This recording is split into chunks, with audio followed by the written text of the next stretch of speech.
धन्यवाद बच्चों, और अभिभावक गण को मेरा प्रणाम, नमस्ते, गुड मॉर्निंग, सुप्रभात, सत श्री अकाल।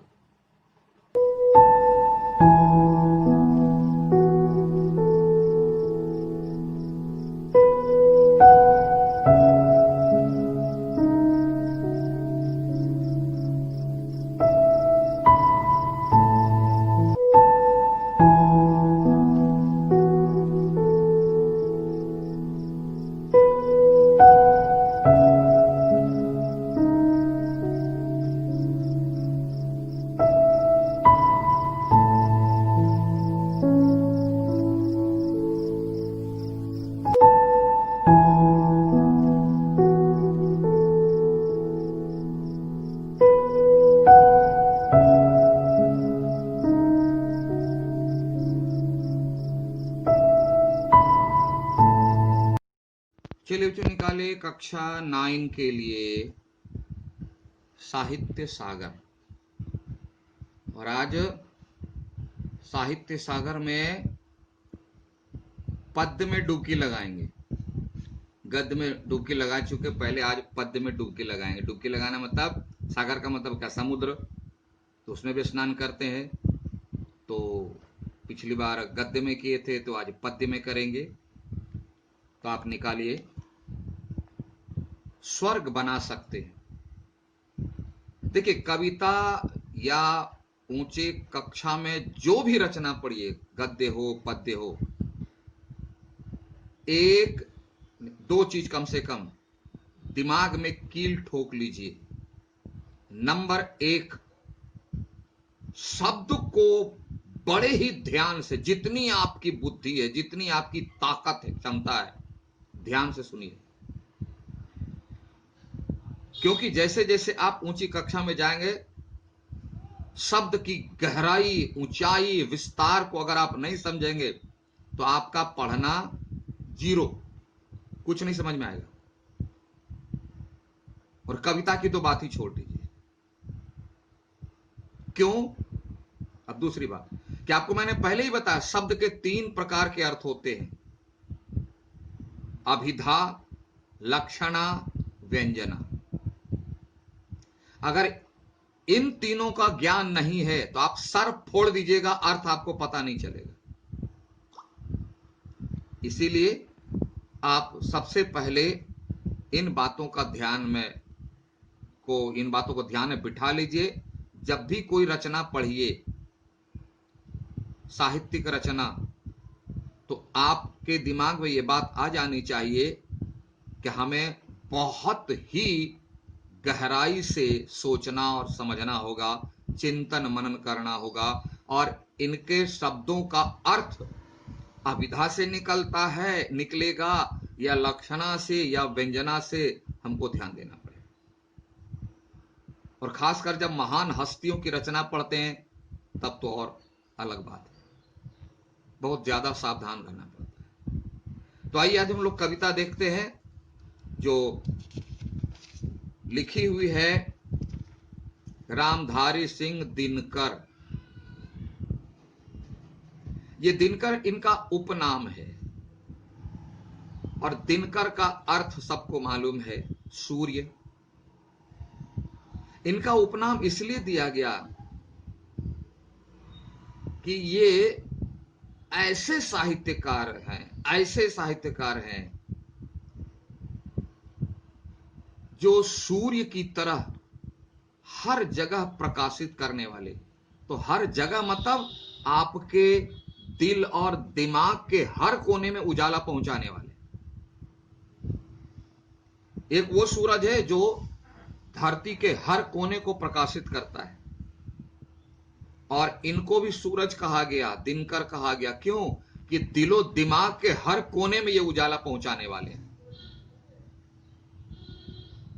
कोई कोना बाकी नहीं रहेगा। लेकिन आप दरवाजा खिड़की बंद करके रखेंगे तो कुछ रोशनी तो कम ही जाएगी। तो जो व्यक्ति अपने दिलो दिमाग के सभी दरवाजों को खोल कर रखता है, वहां इनके विचारों का, भावनाओं का प्रकाश पहुंचता है सूरज की तरह, सूर्य की तरह, और सब कुछ साफ साफ दिखता है। और यही कारण है कि इनको राष्ट्र कवि, देखिए राष्ट्र रचनाकार नहीं, राष्ट्र कवि की पदवी मिली। थोड़ी सी चर्चा पिछले क्लासों में कर चुके हैं, बता चुके हैं। क्योंकि अगर किसी व्यक्ति का असली परिचय जानना हो तो उसकी आदतों को आप देख लीजिए, क्योंकि वह वही जानवर के समान होता है जो कभी सीधी होने वाले, उसकी आदत है। एक बार दो बार प्रत्येक मनुष्य से गलतियां होंगी, लेकिन अगर वही गलती बार बार दोहराया जा रहा है, इसका अर्थ है उसकी आदत है वह, और यही उसका असली परिचय है। तो इनकी थोड़ी आदतों का परिचय हम लोग लेते हैं, तब इनकी रचनाओं को समझने में बहुत आराम मिलेगा। ये बहुत ही ज्यादा गरीब परिवार से थे, लेकिन पढ़ाई में इनकी इतनी रुचि थी कि सीमा से बाहर इसलिए कह रहे हैं कि अगर ऐसी परिस्थितियां आपके सामने खड़ी हो जाएं, हमारे सामने खड़ी हो जाएं, तो हम सीधे अपनी टोपी निकाल करके दूसरों को पहना देंगे। टोपी पहनाना मुहावरा है, यानी ब्रह्मांड इधर से उधर हो जाए, अपनी गलती नहीं स्वीकार करेंगे, सामने जो भी आया उस पर दोष मार करके अपने को बहुत अच्छा सिद्ध कर देंगे। लेकिन ये हमारे दिनकर जी जो ऐसे हैं, इन्होंने कभी भी अपनी जिंदगी में दूसरे पर दोष नहीं मढ़ा, अपने को पहचाना, अपनी क्षमता देखी और आगे बढ़ गए। इनके घर से स्कूल काफी दूर था, बीच में नदी पड़ती थी। ये लाल बहादुर शास्त्री के संबंध में भी ऐसी घटना थी, उनका भी पहले तो बहुत सारी नदियां थी, दूर दूर स्कूल हुआ करते थे। पहनने को पैर में चप्पल नहीं है, हमारे यहां तो है, 4-4 जोड़ी चप्पल है, फिर भी जूते को पॉलिश नहीं करते। इनके पास पहनने को चप्पल नहीं, खाली पांव स्कूल जाते थे, और दूरी इतनी स्कूल से कि आधा पहले ही छुट्टी ले लेते थे, क्यों, जाने में लेट होगा। फिर भी इन्होंने किसी पर दोष नहीं मढ़ा, अपनी पढ़ाई पूरी की, और इन्हें कितने पुरस्कार मिले, क्योंकि जो सोना आग में तपता है वही चमकता है। लकड़ी जैसे व्यक्तित्व को तो डाल दोगे आग में तो जलकर खाक हो जाएगा। तो बहुत लंबी कहानी हो जाएगी, बहुत क्लास में डिटेल बताए तो ये, और ये भारतीय संस्कृति के पुरोधा, मतलब रक्षक, विचारक, प्रशंसक, प्रसारक थे। और ये किसी का दुख बर्दाश्त नहीं कर सकते थे, और हर समस्याओं का समाधान इनके पास था। मैंने कहेगा कि इनके विचार, इनके भाव ऐसे हैं जैसे सूरज है, सूरज धरती के हर कोने में उजाला फैलाता है। अगर इनके विचारों को कोई पढ़ ले, यह मेरा विश्वास नहीं है, मेरी चुनौती है कि दिलो दिमाग में जितनी गंदी बातें हैं सब साफ हो जाएंगी और जीवन सफल हो जाएगा। और उन्हीं विचारों में से एक विचार है, स्वर्ग बना सकते हैं। सेंटेंस पर ध्यान दो, शीर्षक की सार्थकता। स्वर्ग बना सकते हैं, स्वर्ग की ओर जा नहीं सकते। जाने की जरूरत क्या है, आपके अंदर क्षमता है, कैपेसिटी है कि हम धरती को स्वर्ग बना सकते हैं, अपने घर को स्वर्ग बना सकते हैं। लेकिन सबसे बड़ी कमजोरी क्या है, सबसे बड़ी विडंबना क्या है कि हम अपने को ही नहीं जानते और दूसरों के बारे में बहुत डिटेल रखते हैं। वो ऐसा है, वैसा है, ऐसे है। आप क्या हो, बोला वो तो हम कभी देखे ही नहीं। दिनकर जी ने इस कविता में बताया कि आप क्या हो, अपनी क्षमता को पहचानो, आप स्वर्ग बना सकते हो। और लोग स्वर्ग के लिए भटकते हैं। कहां है स्वर्ग? बद्रीनाथ में, गंगा सागर में। घंटी बजा दिया, फूल माला चढ़ा दिया, मर रहे हैं, इधर उधर करें, स्वर्ग मिल गया। कहां से आ रहे हो? अरे बाप, स्वर्ग धाम से आ रहे हैं, है ना। इसीलिए सब कहा, कबीर भी कहे, अरे मोको कहां ढूंढे रे बंदे, मैं तो तेरे पास।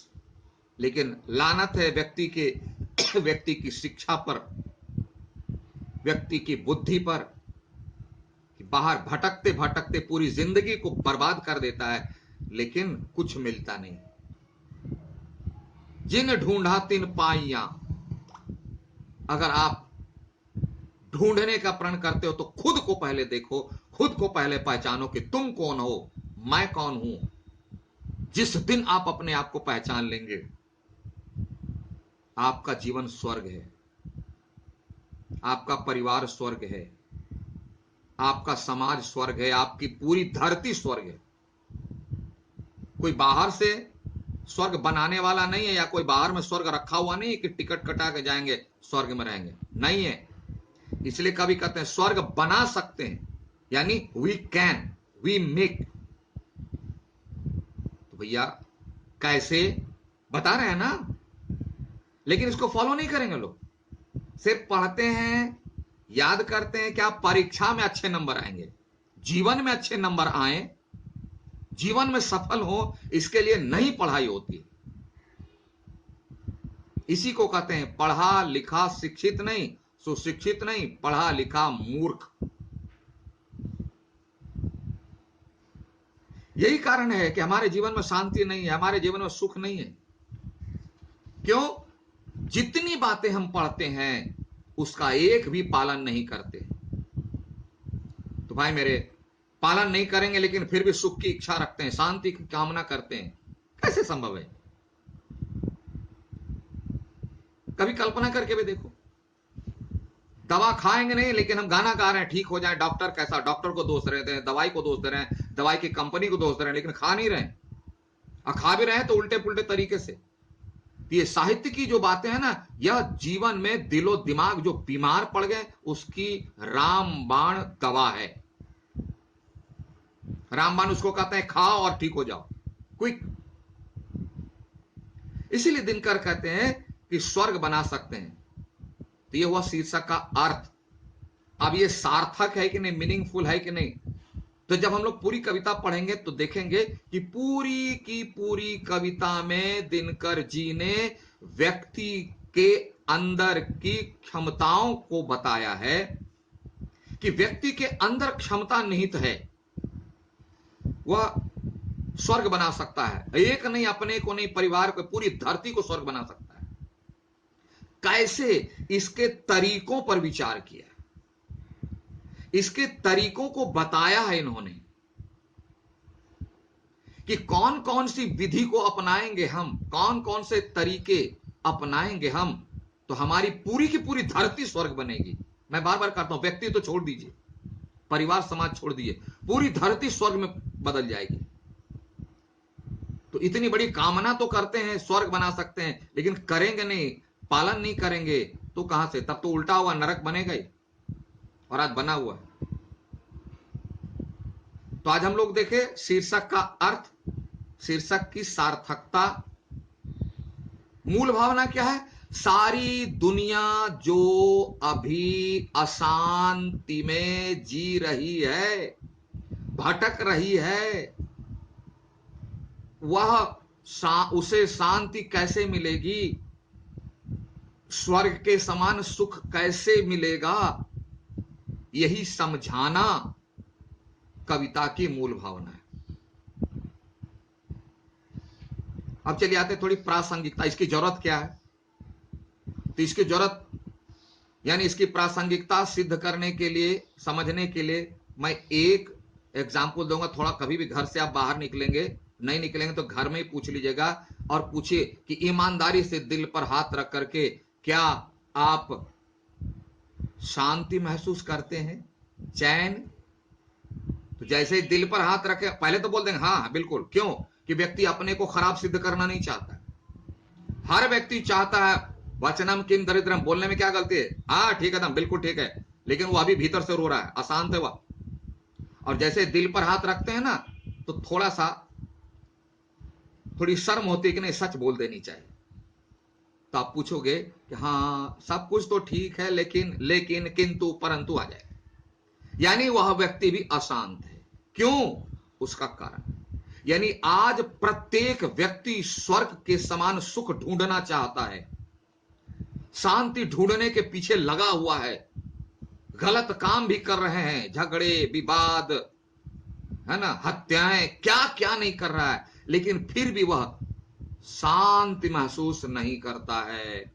इसलिए दिनकर जी कहते हैं कि मैं एक बहुत सिंपल सरल रास्ता बतलाता हूं, अगर इस रास्ते को अपना लो तो आपके घर में, आपके दिल में नहीं बल्कि पूरी पृथ्वी पर स्वर्ग आ जाएगी। जैसे गीत है ना, हम जो बुलाए तो दौड़े चले आए रे, गीत है कुछ, स्वर्ग दौड़ करके चला आएगा। आपको जाने की आवश्यकता नहीं, आपको ढूंढने की आवश्यकता नहीं है, खुद स्वर्ग आपके दिल में बैठ जाएगा, धरती पर बैठ जाएगी। और इसी भटकन को समाप्त करने के लिए दिनकर जी ने यह कविता लिखी कि आपको कहीं भटकने की जरूरत नहीं है। आज के प्रत्येक व्यक्ति भटक रहे हैं शांति के लिए, सुख के लिए, लेकिन फिर भी हाथ नहीं लगता। कम से कम ये बातें अपना लीजिए, आपका दिल, आपका घर, आपका परिवार, आपका समाज नहीं, पूरी दुनिया की दुनिया स्वर्ग के सुखों से भर जाएगी, स्वर्ग ही उतर जाएगा। इसलिए हम कह सकते हैं कि यह कविता आज के युग में बिल्कुल प्रासंगिक है, यानी सबको समझना चाहिए। बहुत बड़ी हंसी आती है कि कोई अगर 5 रुपया पॉकेट में लेकर के चला जाए हेलीकॉप्टर खरीदने के लिए, बहुत कामना है, तो हंसी आएगी ना।